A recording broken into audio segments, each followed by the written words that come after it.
नमस्कार दोस्तों, स्वागत है आपका अपने YouTube चैनल G2RG पर।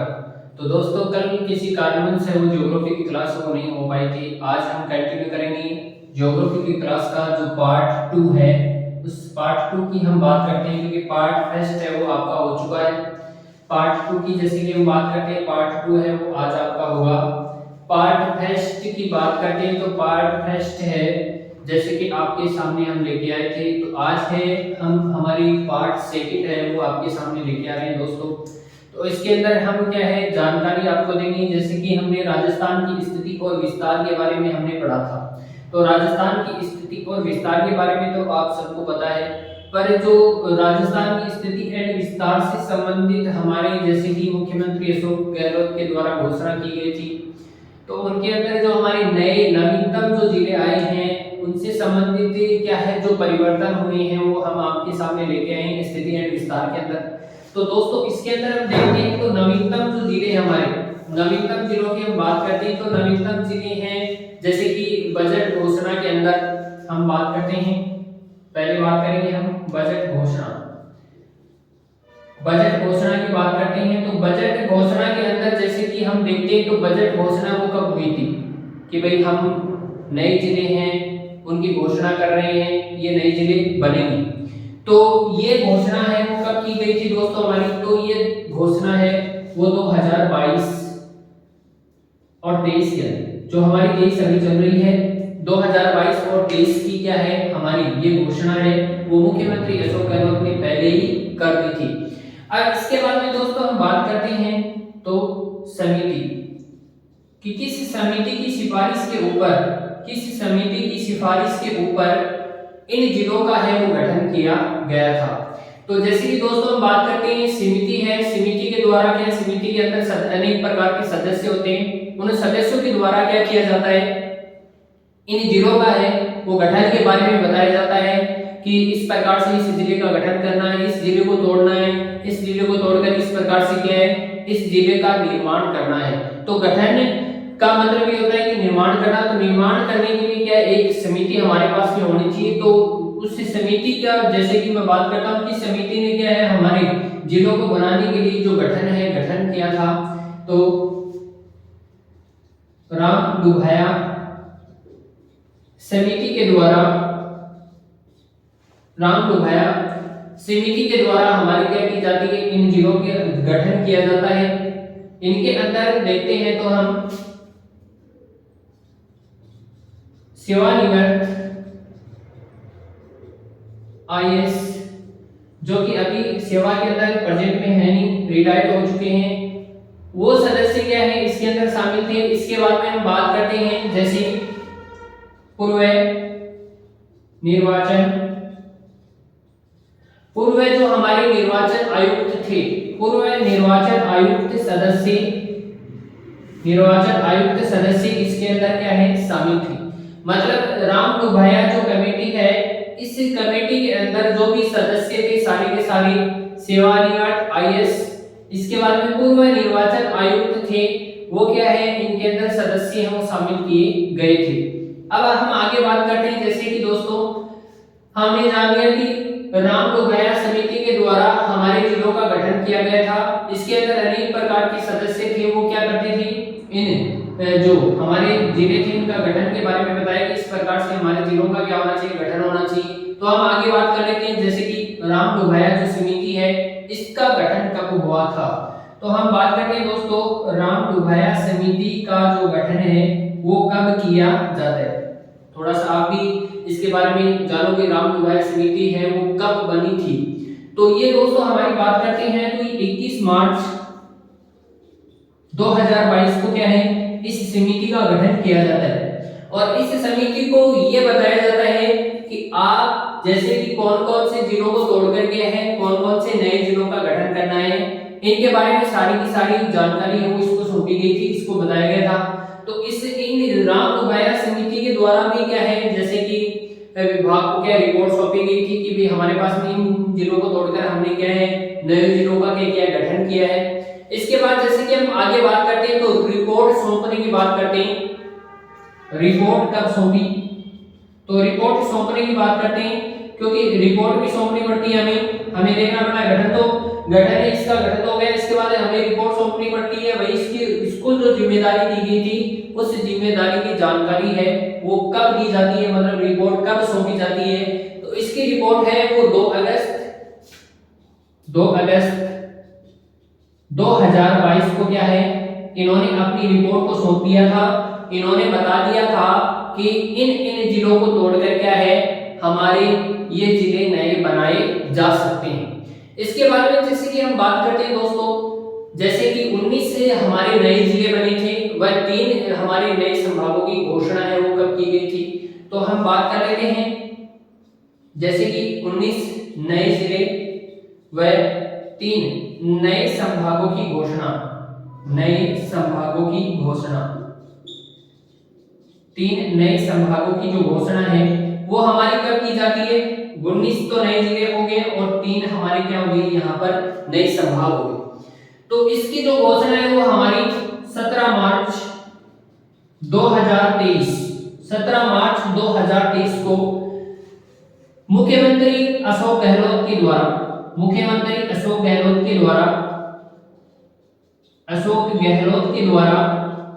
यहाँ पर घोषणा की जाती है कि 19 नए जिले व 3 नए संभाग हमारे क्या है बनाए जाएंगे। फिलहाल हम बात कर लेते हैं तो 3 इसमें और ऐड कर दीजिए आप, 3 है वो नए जिले हैं और क्या है घोषणा की गई है। जैसा कि आपको पता है मुख्यमंत्री अशोक गहलोत ने अभी क्या की है 3 नए जिलों की और घोषणा की है। वो भी क्या है हमारी राम लोहिया समिति के द्वारा क्या है रिपोर्ट सौंपी गई थी, क्योंकि उनसे रिपोर्ट मांगी गई थी कि कैसे कौन कौन से और जिले बन सकते हैं। तो मुख्यमंत्री अशोक गहलोत ने 3 नए जिलों की घोषणा और कर दी है। तो हम बात करते हैं जैसे कि आगे बात करेंगे। तो इसका अगर आप स्क्रीनशॉट लेना चाहो तो स्क्रीनशॉट ले सकते हो दोस्तों, बहुत ही महत्वपूर्ण है। तो चलो हम आगे बात करते हैं दोस्तों, जैसे इसको इरेज कर देता हूं मैं आपको। आगे बात करेंगे दोस्तों, तो आगे हम क्लास है वो महत्वपूर्ण होने वाली है दोस्तों, तो शुरू से लेकर अंत तक देखें क्लास को, ताकि कोई भी जो महत्वपूर्ण तथ्य है वो आपका छूट नहीं सके। क्योंकि दोस्तों इसके अंदर जो परिवर्तन हुआ है इसके बारे में इससे ही आपको क्या है सारे जो क्वेश्चन है पूछे जाएंगे। क्योंकि जो जैसे कि अब आने वाली जो भर्तियां हैं इन भर्तियों के अंदर जैसे कि राजस्थान पशु परिचर है, इसके बाद में राजस्थान पुलिस का भी फिजिकल अभी हुआ नहीं है, होगा, इसके बाद में आगे पेपर होगा। और आगे भी हमारी जैसे कि फर्स्ट ग्रेड है, सेकंड ग्रेड है, थर्ड ग्रेड की जो वैकेंसी आएंगी तो उनके अंदर आपका जो ज्योग्राफी के अंदर जो बदलाव हुआ है उससे ही सारे के सारे क्वेश्चन पूछे जाने वाले हैं। तो दोस्तों आप क्या है बहुत ही महत्वपूर्ण ये क्या है आपकी क्लास है, तो इसको शुरू से लेकर के आप अंत तक देखिए। तो आगे हम बात करते हैं जैसे कि मंत्रिमंडलीय जो मंजूरी है वो कब मिली थी। मंत्रिमंडलीय मंजूरी, इसे मंत्रिमंडलीय मंजूरी है वो कब मिली थी।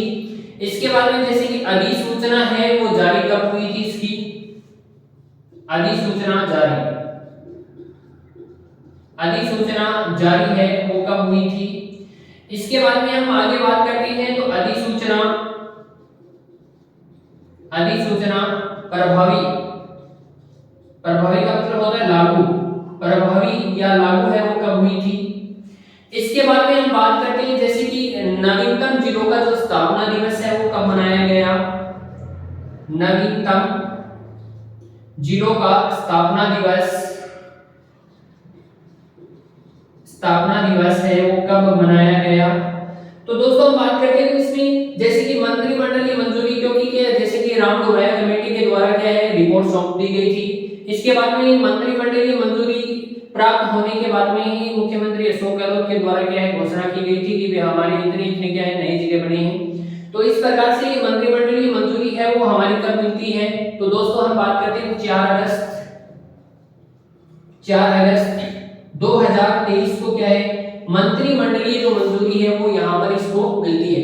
इसके बाद में जैसे कि हम बात करते हैं अधिसूचना जारी है वो इसके 2 दिन बाद होती है। 6 अगस्त 2023 को क्या है जो हमारी अधिसूचना है वो जारी की जाती है कि हम क्या कर रहे हैं, नए जिलों की घोषणा कर रहे हैं या नए जिले बनाने जा रहे हैं। इसके बाद में अधिसूचना प्रभावी या लागू, मतलब पूर्ण रूप से लागू हो गई कि हमने क्या कर दिया है, आज नए जिलों को बना दिया है। और इसके अंदर अनेक जो मंत्री हैं वो क्या है, अलग अलग मंत्री इन जिलों के अंदर क्या है, हमें भेज दिए हैं। तो ये अधिसूचना है वो प्रभावी और लागू कब होती है, तो 7 अगस्त 2023 को ये अधिसूचना है वो पूर्ण रूप से प्रभावी हो जाती है, पूर्ण रूप से लागू हो जाती है। इसके बारे में हम बात करते हैं दोस्तों, जैसे कि नवीनतम जिलों का स्थापना दिवस है वो कब मनाया जाता है, तो इसके अंदर नवीनतम जिलों का स्थापना दिवस है वो देखेंगे तो 7 अगस्त को ही क्या है, नवीनतम जिलों का स्थापना दिवस मनाया जाता है। नवीनतम जिलों का स्थापना दिवस से आप क्या समझते हो दोस्तों, जैसे कि इन जिलों की स्थापना है वो क्या है, 7 अगस्त 2023 को की गई थी। जैसे कि हम बोलते हैं कि क्या है, आज से इतने नए जिले बन गए हैं, मतलब इनकी क्या है घोषणा वो पूर्ण रूप से क्या है, लागू हो चुकी थी। इसके बारे में हम बात करते हैं दोस्तों आगे, इसका स्क्रीनशॉट लेना चाहो तो स्क्रीनशॉट ले सकते हो इसका। अब इसके बाद में दोस्तों हम जैसे कि आगे बात करते हैं, थोड़ा सा इसी रेज कर लेता हूं। ये भी बहुत ही महत्वपूर्ण सूचना है दोस्तों आपके लिए, जो भी इसके अंदर बदलाव हुआ है तो बदलाव को देखना जरूरी है। और अब हम बात करते हैं आगे, जैसे कि हम सारणी बनाएंगे नवीन जिला, इसके बाद में विभाजित या तोड़कर, विभाजित या तोड़कर। इसके बाद में दोस्तों हम आगे बात करते हैं, जैसे संभाग की कौन से अंतर्गत आता है, संभाग के अंतर्गत। जैसे कि हमने किसी जिले को तोड़ा है, किसी जिले को तोड़ा है और तोड़कर हमने दूसरा नया जिला बनाया है, तो वो किस संभाग के अंतर्गत आता है। तो ये चीजें हैं हम यहाँ इस सारणी के माध्यम से, तो ये सारणी आप भी साथ साथ बनाते चलें। तो पहले हम बात करते हैं, जैसे कि पहला आता है हमारा अनूपगढ़। अनूपगढ़ जिला का है जो कि नया जिला बनाया गया है यहाँ पर। तो वो जिला है वो किन किन जिलों को तोड़कर बनाया गया है, तो यहाँ पर हम देखेंगे जैसे कि श्री गंगानगर, गंगानगर प्लस में बीकानेर, गंगानगर और बीकानेर जिले को तोड़कर वो हमारा अनूपगढ़ बनाया गया है। इसके बाद में जैसे कि हम संभाग की बात करते हैं दोस्तों, तो संभाग है, संभाग कौन सा आएगा हमारा, तो बीकानेर संभाग आएगा। कौन सा संभाग आएगा हमारा, बीकानेर संभाग आएगा। इसके बाद में हम आगे बात करते हैं, जैसे दूसरे नंबर पर आता है, जैसे कि नाम देखते ही आप बता दोगे, बालोतरा। बालोतरा है वो कौन से जिले को तोड़कर बनाया गया है, तो विभाजित करके बनाया गया है, तो बाड़मेर जिले, बाड़मेर जिले को तोड़कर क्या है हमारा जो बालोतरा है वो बनाया गया है। और ये किस संभाग के अंतर्गत आता है दोस्तों, तो संभाग का भी आपको पता है, जोधपुर संभाग के अंतर्गत आता है। इसके बाद में हम आगे बात करते हैं, तो आगे आता है हमारा बालोतरा के बाद में ब्यावर। बालोतरा के बाद में आता है दोस्तों हमारा ब्यावर। ब्यावर है वो नवीन जिला बना है और किन किन जिलों को तोड़कर विभाजित करके क्या है ब्यावर जिले का जो निर्माण है वो हुआ है। तो ब्यावर का देखते हैं तो अजमेर आता है पहले नंबर पर, अजमेर, अजमेर के बाद में पाली, पाली के बाद में भीलवाड़ा और भीलवाड़ा के बाद में हमारा आता है राजसमंद, राजसमंद। तो दोस्तों जैसे कि राजसमंद के बारे में जैसे कि बता देते हैं, भीम जो तहसील है, भीम तहसील का कुछ जो भाग है वो क्या है हमारा ब्यावर के अंदर शामिल किया गया है। बाकी का अजमेर, पाली और भीलवाड़ा का जो क्षेत्र है वो क्या है थोड़ा थोड़ा तोड़कर क्या है ब्यावर का निर्माण किया गया है। इसके बाद में जैसे कि अजमेर, पाली, भीलवाड़ा, राजसमंद, तो ब्यावर का जो क्षेत्र है वो किस संभाग के अंतर्गत आएगा, अजमेर संभाग के अंतर्गत आएगा, अजमेर संभाग के अंतर्गत आएगा। इसके बाद में हम बात करते हैं आगे दोस्तों डीग। डीग है, जैसे कि डीग है तो ये मैं एक बार राउंड को हटा देता हूं क्योंकि आपकी समझ में नहीं आएगा दोस्तों। तो ये लो राजसमंद है। इसके बाद हम आगे बात करते हैं, तो आगे जैसे कि हाँ थोड़ा सा नीचे लिख देते हैं क्योंकि इस जस्ट सामने आएगा, समझ में नहीं आएगा। डीग, तो ये दोस्तों डी है, तो डी किससे अलग करके बनाया गया है, जैसे कि डी किससे अलग हुआ था, भरतपुर। और संभाग भी हमारा कौन सा होगा, जैसे कि सबसे नवीनतम हम संभाग की बात करते थे पहले, तो नवीनतम संभाग पहले भरतपुर ही था। तो अब जो हमारा ये जो संभाग है, इस संभाग को तोड़कर इस जिले को तोड़कर क्या है, अलग एक हमारा डी बनाया गया है। और किस संभाग के अंतर्गत आता है दोस्तों, तो ये भी भरतपुर संभाग के अंतर्गत आएगा। ठीक है, इसके बाद में हम आगे बात करते हैं दोस्तों, जैसे कि डीडवाना कुचामन। डीडवाना कुचामन, डीडवाना कुचामन है वो हमारा जो जिला है, नवीनतम जो जिला है, वो किस जिले को तोड़कर अलग हुआ है, तो नागौर को तोड़कर क्या है, डीडवाना कुचामन है वो बना है। और संभाग कौन सा है, तो दोस्तों नागौर है वो किस संभाग के अंतर्गत आता है, तो नागौर है वो अजमेर संभाग के अंतर्गत आता है। नागौर है वो अजमेर संभाग के अंतर्गत आता है। इसके बाद में हम आगे बात करेंगे तो दोस्तों डूडू है वो कौन से, ये नवीनतम जिला है। ठीक है, सबसे छोटा जिला है, राजस्थान का सबसे छोटा जिला कौन सा है, डूडू है। इसके बारे में हम आगे बात करते हैं कि कौन से संभाग को, तो जयपुर संभाग को तोड़कर क्या है, अलग किया गया है, जयपुर जिले को तोड़कर अलग किया गया है। और संभाग कौन सा है हमारा, जयपुर संभाग है। जयपुर जिले को तोड़कर अलग किया गया है और संभाग हमारा कौन सा आएगा दोस्तों, जयपुर संभाग आएगा। इसके बाद में लास्ट हम बात करते हैं गंगापुर सिटी। लास्ट हम बात करेंगे तो गंगापुर सिटी। गंगापुर सिटी की जैसे कि हम बात करते हैं दोस्तों, गंगापुर सिटी सवाईमाधोपुर प्लस करौली, सवाईमाधोपुर और करौली, सवाईमाधोपुर और करौली को तोड़कर क्या है, ये हमारा गंगापुर सिटी है, ये क्या किया है, इसको किया है। इसके बारे में हम बात करते हैं दोस्तों, जैसे कि आगे इसमें संभाग की बात करते हैं, तो संभाग इसमें कौन सा आएगा, भरतपुर संभाग आता है। भरतपुर संभाग क्या इसके अंदर आता है, तो इसके अंदर इसके बाद में क्या हो गया, जैसे कि ये इन जिलों का क्या है, निर्माण हो गया। तो निर्माण के बाद हम बात करते हैं दोस्तों कि इसके बाद जो होने वाली जो क्लास है, हम आगे की तरफ आपके लिए नवीन क्लास लेके आए। तो दोस्तों जैसे कि हम बात करें कि सारणी की, तो सारणी बहुत ही महत्वपूर्ण है दोस्तों, क्योंकि सारणी है ये नवीनतम जिलों की सारणी है, कौन से जिले से तोड़कर इसे अलग किया गया है ये बताया गया है, और किस संभाग के अंतर्गत आता है। तो ये जो जानकारी है वो दोस्तों बहुत ही महत्वपूर्ण है, क्योंकि जानकारी हम देखते हैं तो जानकारी है, वैसे नए ज्योग्राफी के अंदर जो आंकड़े हैं वो ऐड हुए हैं, वो हम आपके सामने लेके आए।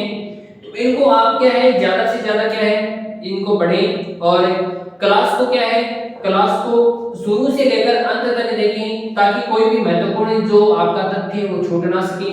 और अपने दोस्तों के साथ भी इस क्लास को शेयर करें, ताकि वो भी क्या है सब है वो इस क्लास से जुड़ सके। और इसके बाद में हम बात करते हैं दोस्तों, तो इस प्रकार की जो जानकारी है वो आगे हम कंटिन्यू है वो आपके लिए लेके आएंगे। और जो आपकी अगली क्लास है वो आपकी जो है वो पार्ट जो अगला है वो कल होगा आपका। और हम बात करते हैं दोस्तों इसकी, तो चैनल को अगर किसी ने सब्सक्राइब नहीं किया है तो चैनल को सब्सक्राइब कर लें। तो दोस्तों अगर किसी ने चैनल को सब्सक्राइब नहीं किया तो चैनल को सब्सक्राइब कर लें, बेल आइकन को प्रेस करें, ताकि आगे आने वाला वीडियो है वो आप तक पहुंच सके। तो हम जैसे कि बेहतरीन क्लास आपके लिए लेके आ रहे हैं दोस्तों, तो इन क्लासों को आप रेगुलर रखें और वीडियो को अंत तक देखें। धन्यवाद।